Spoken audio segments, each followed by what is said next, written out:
We watched Roofman. I gotta be honest with you, I thought this would be like an easy, quick little rom-com based on a true story with like that Hollywood dramatization thrown in, and then I would look back and learn that, it wasn't nearly as crazy as all this, and it's got like a reverse John Wick syndrome.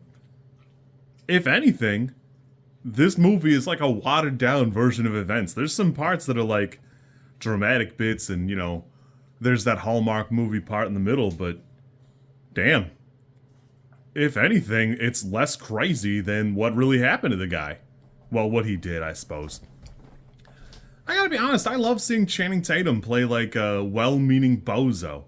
I don't know why, it just really nails it for me.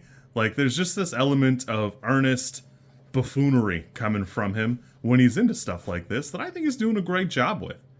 Kirsten Dunst does an excellent job. She really does steal every scene she's in. She's got such soulful eyes, and she's really just putting in the work. I don't know what it is. Because on paper, I can see it not being like a highlight for me, but it really was. Overall, I really like this movie. I think it does a great job. It's probably 15 to 20 minutes too long for me, but I can't really say I see any, like, flaw here.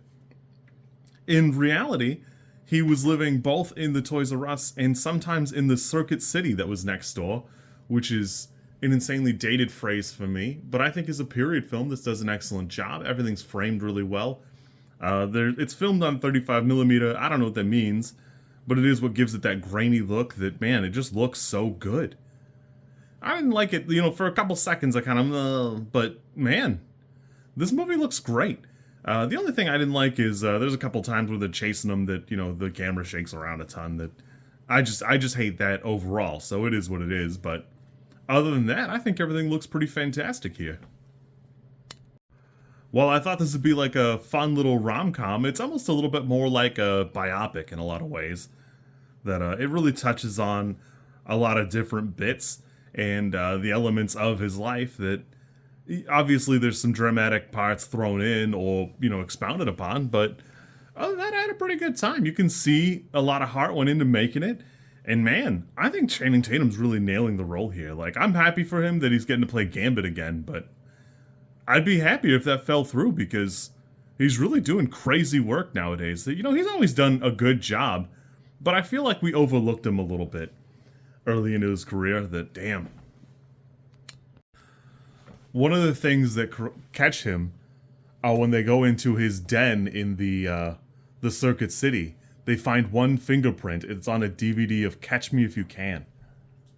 It's so wild that real life was crazier than the movie. And, there's just a lot of moving parts already that, it is what it is. I like Peter Dinklage in this. I don't think he's doing anything amazing here. He just is being Peter Dinklage. That he does a great job playing an asshole, which I think was kind of funny. But, other than that. For me, I think the tone is perfect. It really does a great job here. And I just watched Logan Lucky a few months ago that I don't know if I would prefer it to be that kind of thing.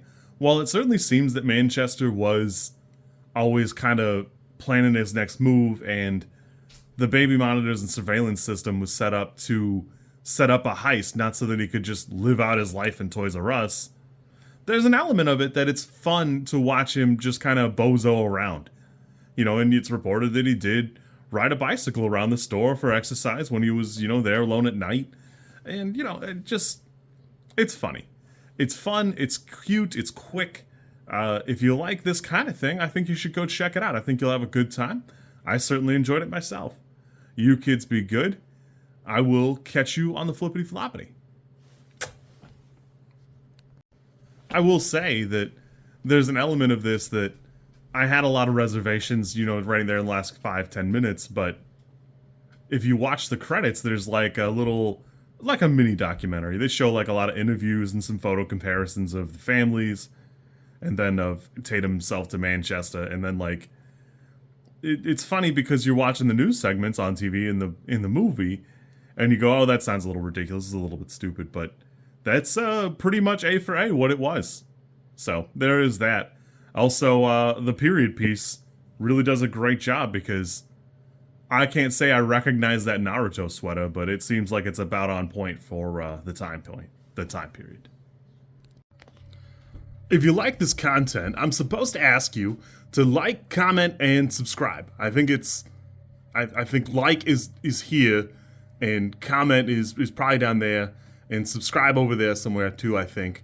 I don't know how many times this like snippet is gonna make it into a video. Everybody says you should do it this way, and I always thought it was just like an annoying thing other YouTubers did.